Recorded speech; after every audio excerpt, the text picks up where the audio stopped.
So we're back again, guys. Typical.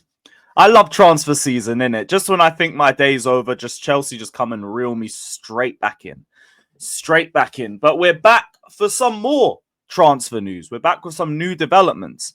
Arsenal and Chelsea are doing business again. The Chelsea to Arsenal pipeline continues.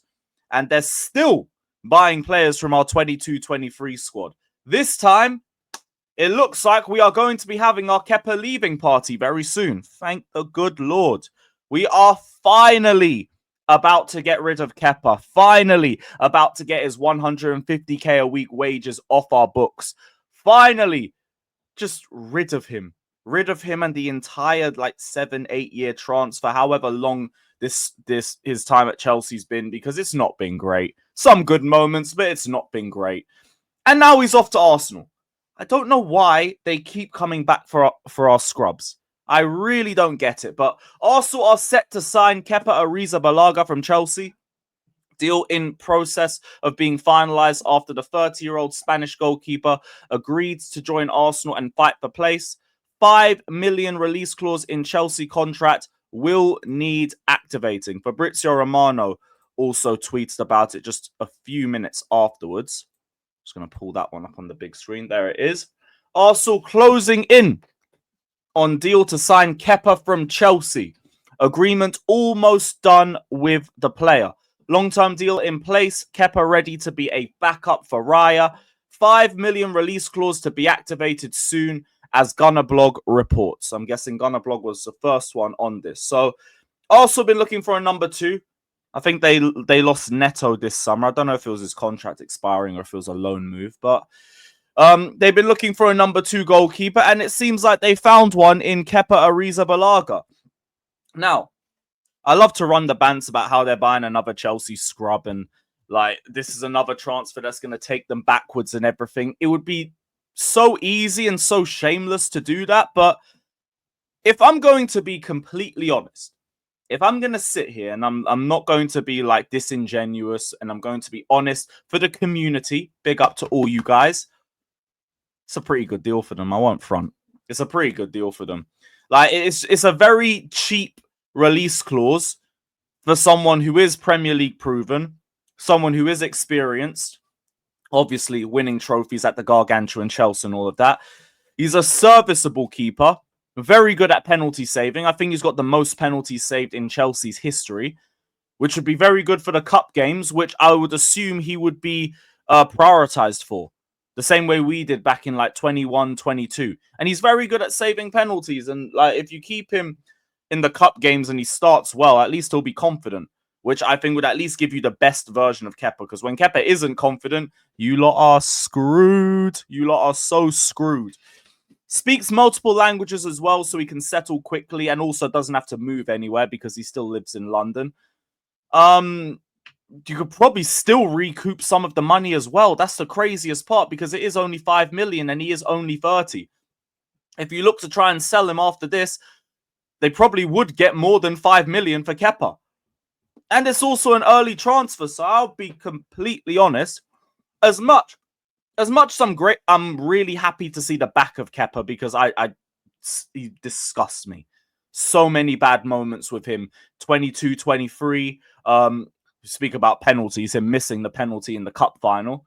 19-20 as an entire entity. Man had the worst save percentage in, I think, Europe's top 5 leagues that season. It was ridiculous. So I am very happy to see the back of him, because for 70 million, it's not money well spent. Even though there has been some good moments from him. Obviously, the penalty saves. The Europa League run as well. That brilliant save against Frankfurt.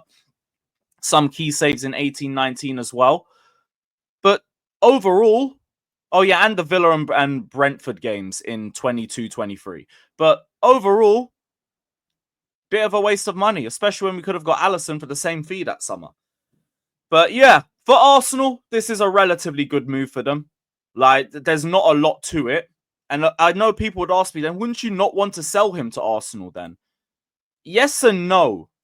Like, yes, because it still kind of helps them, but no, because I have bigger priorities in mind. That's 150k off the wage bill that we can now hopefully give to Mike Mignon, and an extra 5 million that hopefully we could again use in those negotiations with AC Milan. If it means Kepa is out and Mike Mignon is in, I'll run with that.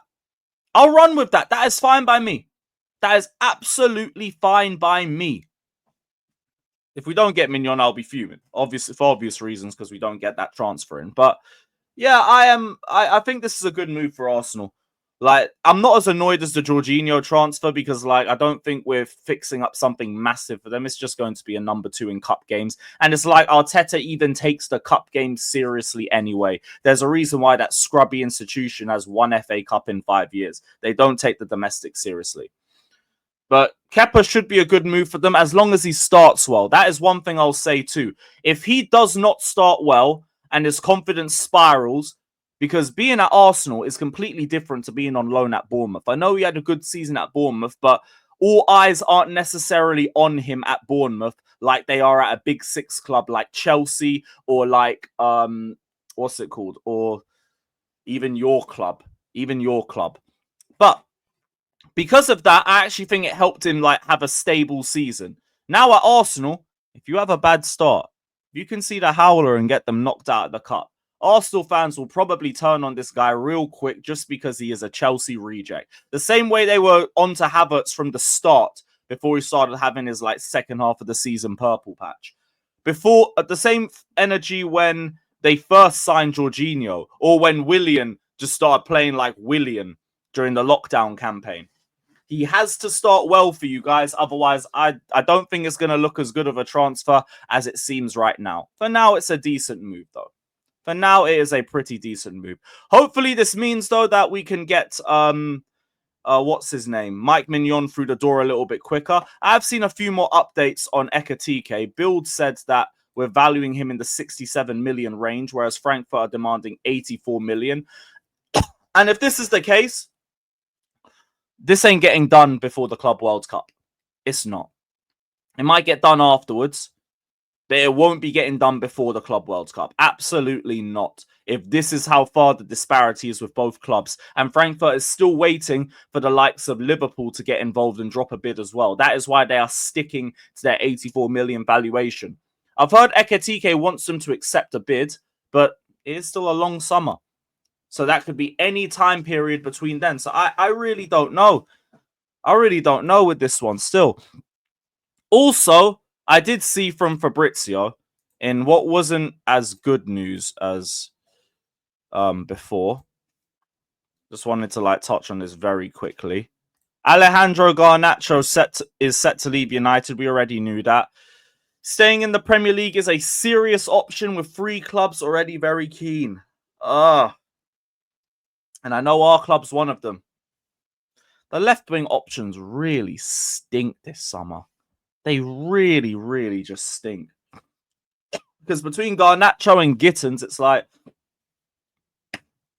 I'm indifferent. They both seem too raw for the level of left winger that we're looking for. We're looking for someone that can help us push on to a title race.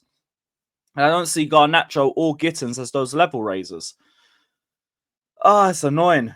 It's annoying. But Bayer Leverkusen's also there. Italian clubs, Napoli, I would assume as one, is also there as well. So hopefully one of them takes the plunge before we do, innit?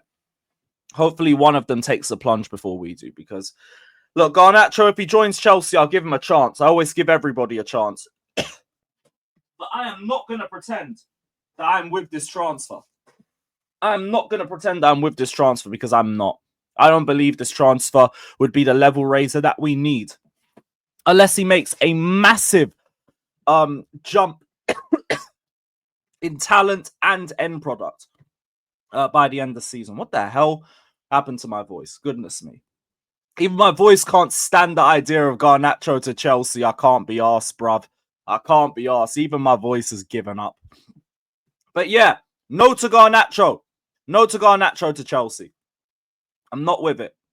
Gittins, same energy. If they join us, big up, man. Big up. I hope you do well. I really hope you do well. But guys, that is the end of the video.